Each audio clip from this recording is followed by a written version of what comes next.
Yo, what's good, Truth Seekers? Welcome to the very first episode of Gnostic Groove, the podcast that's here to rip the veil off the 3D matrix and get you vibing with the real cosmic deal. I'm your host, Neo, and I'm stoked to be your guide on this wild ride to wake up from the illusion we've all been sold. If you've ever felt like this world is just a little too weird, like you're stuck in a game you didn't sign up for, or like there's something bigger out there calling your name, then you're in the right place.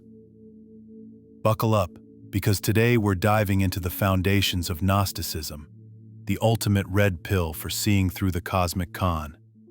Let's get groovy. All right, before we jump into the deep end, let me set the stage. Picture this: you're living in a world that feels real. Bills, traffic, social media drama, the whole 9 yards. But what if I told you it's all a setup? A grand illusion designed to keep you distracted, asleep, and stuck in a loop. That's where Gnosticism comes in. It's not just some dusty old philosophy, it's a cosmic wake-up call that says, yo, this reality, it's not what you think. Gnosticism is like the coolest conspiracy theory ever, except it's been around for centuries, dropping truth bombs about the nature of reality, the universe, and your place in it. Today, we're going to lay out the foundations, paint the big picture, and get you asking some serious questions about what's really going on. Ready to have your mind blown? Let's do this. So, what's Gnosticism? At its core, it's a spiritual and philosophical vibe that says there's more to reality than meets the eye. The word Gnostic comes from the Greek word gnosis, which means knowledge. But not like, I know how to make a killer smoothie knowledge. This is deep, soul-level knowing, the kind that hits you like a lightning bolt and makes you see the world differently. Gnostics believe that the world we're living in, this material 3D reality, isn't the full story. It's like we're all starring in a cosmic reality show, and someone forgot to tell us the cameras are rolling. Here's the kicker. Gnostics say this world was created by a being called the Demiurge. And, spoiler alert, he's not exactly the good guy. Think of the Demiurge as a cosmic middle manager who built this reality to keep us trapped. His name's Yaldabaoth, by the way, which sounds like the name of a shady intergalactic used car salesman. Yaldabaoth isn't the true god, though. He's like a knockoff, a wannabe deity who spun up this material world. Think cities, jobs, Wi-Fi, all of it, to keep us distracted from the real, divine truth. And what's that truth? Above this messy, chaotic world is a higher realm called the Pleroma, a place of pure light, infinite consciousness, and the true God, often called the monad. That's where the real party's at, folks. Now, why does this matter? Because Gnosticism says you've got a spark of that divine Pleroma inside you. Yep, you're not just a cog in the machine. You're a piece of the cosmic divine, trapped in this 3D matrix. Your mission, should you choose to accept it, is to wake up, see through Yaldabaoth's game, and reconnect with that higher truth. It's like the Matrix meets Stranger Things with a dash of cosmic funk. Ever feel like you don't quite belong here? Like you're meant for something bigger? That's your divine spark whispering, yo, let's get out of here. Let's talk about this Demiurge dude, Yaldabaoth. Picture him as the ultimate puppet master, the guy behind the curtain pulling all the strings. According to Gnostic texts, and trust me, these ancient writings are wilder than any sci-fi flick, Yaldabaoth created this material world as a kind of cosmic trap. He's not evil in a cartoon villain way, but he's definitely not rooting for your enlightenment. He wants you busy, stressed, and chasing shiny distractions like a cat after a laser pointer. Think about it.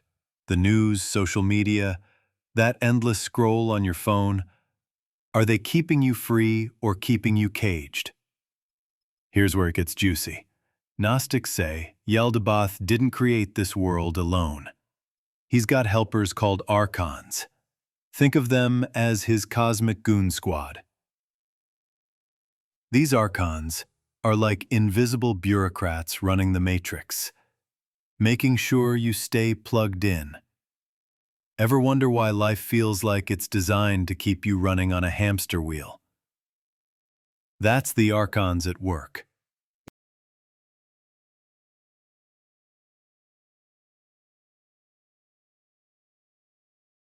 Now don't get it twisted. The Demiurge isn't some all-powerful bad guy. He's more like a glitch in the cosmic code, a being who thinks he's the top dog but doesn't realize there's a higher power above him. That's where the Pleroma comes in, and we're going to get to that in a sec. But first, let's pause and think. Have you ever felt like the world is rigged? Like no matter how hard you try, something's always pulling you back into the grind?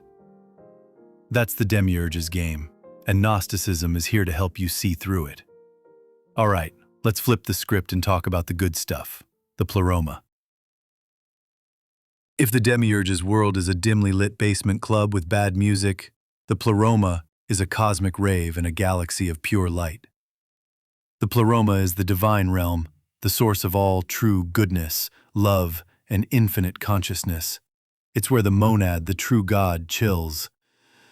Unlike Yaldabaoth, who's all about control and illusion, the monad is pure, boundless, and totally beyond our human brain's ability to fully grasp. Think of it like the ultimate Wi-Fi signal that connects everything in the universe, but without the buffering. Here's the mind-blower. You're connected to the Pleroma, that spark inside you. That's a piece of the divine, straight from the monad's VIP list. Gnostics believe your soul originated in the Pleroma, but you got sucked into Yaldabaoth's matrix when you were born into this world. Your job now is to remember who you really are, a cosmic being, not just a 9-to-5 drone, and break free from the illusion. It's like waking up from a dream and realizing you're actually a superhero in another dimension. How cool is that?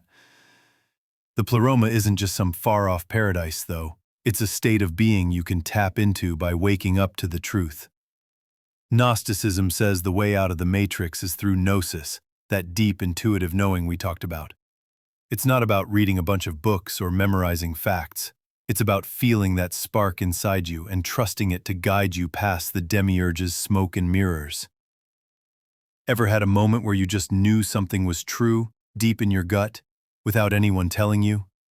That's a taste of gnosis, and it's your ticket to the Pleroma. So, let's break down this 3D matrix we're all living in. You've seen the Matrix, right? Green code, robot overlords, Keanu Reeves looking confused. Gnosticism is like the OG version of that story. This world, this physical, material reality, is Yaldabaoth's creation, and it's designed to keep you asleep. Think about it. Why is it so hard to just be? Why are we always chasing something? Money, status, the perfect Instagram post? That's the Matrix doing its thing, keeping you too busy to ask the big questions.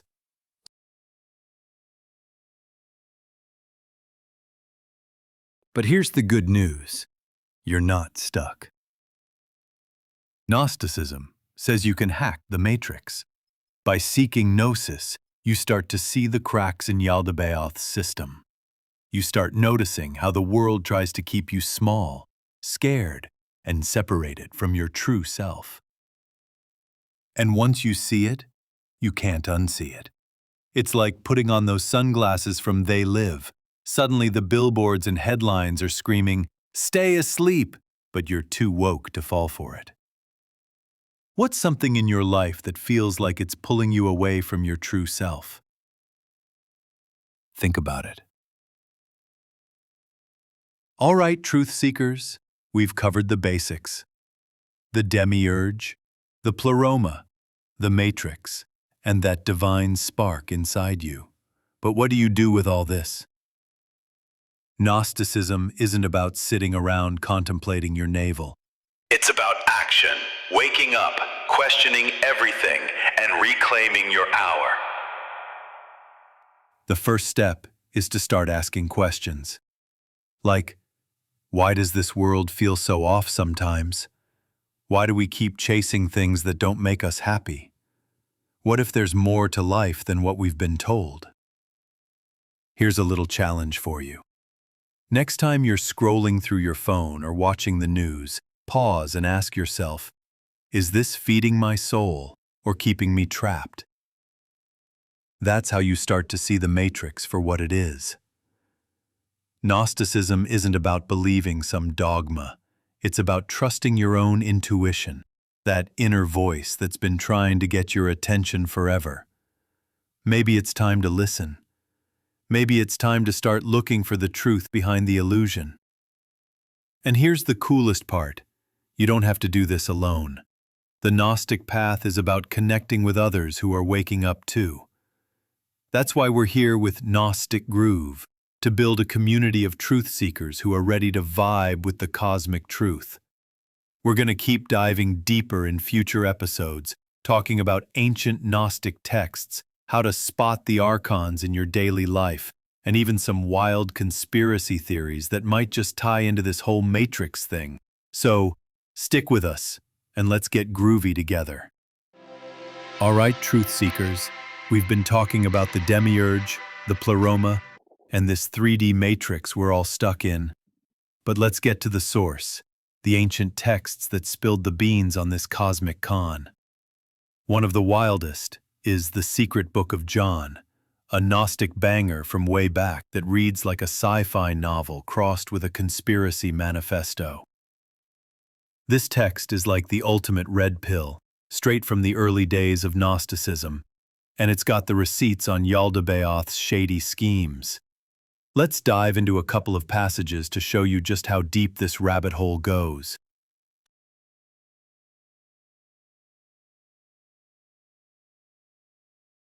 First up, let's talk about the Pleroma, that divine cosmic rave we mentioned. In the Secret Book of John, it's described as the realm of the true God, the monad, who's all about pure light and infinite vibes. Check this out. The monad is a monarchy with nothing above it. It is he who exists as God and Father of everything, the invisible one who is above everything, who exists as incorruption, which is in the pure light into which no eye can look.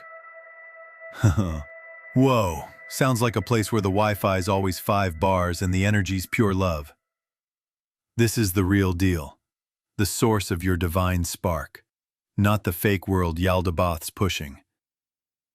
But here's where it gets juicy.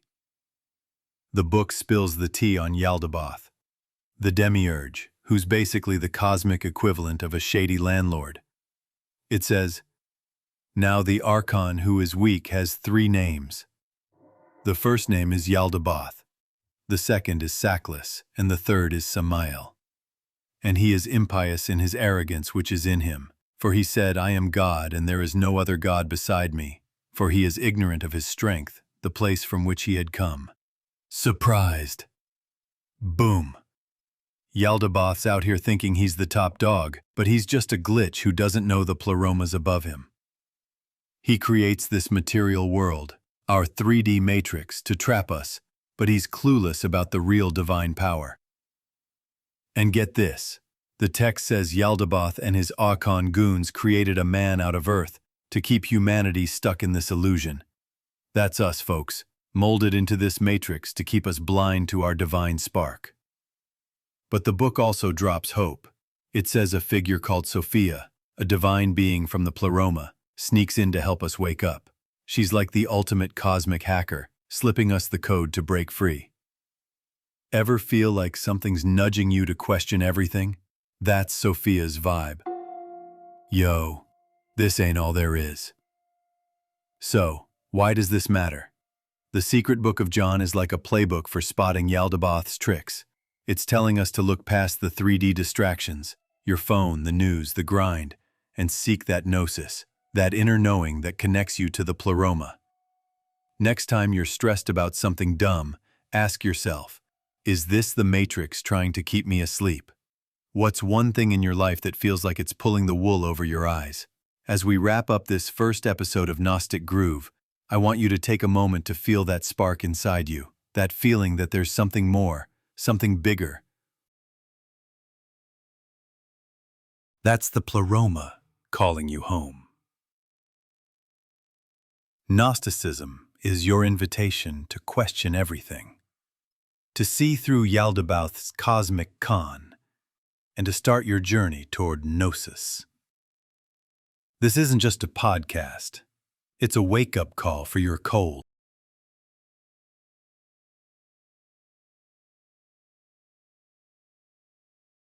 So what's next? Go out there and start noticing the cracks in the matrix. Ask yourself, what's keeping me asleep? What's stopping me from connecting with my true self? And if you're feeling brave, hit us up on social media with hashtag Gnostic Groove and share what's got you questioning reality. We're building a cosmic crew, and we want you in it. That's it for Episode 1, Truth Seekers. Thanks for joining me on this wild ride. Keep your eyes peeled for Episode 2, where we'll dig into some ancient Gnostic secrets that'll blow your mind even more. Until then, stay curious, stay woke, and keep grooving to the cosmic truth. This is Neo, signing off from Gnostic Groove. Peace out, and see you in the Pleroma.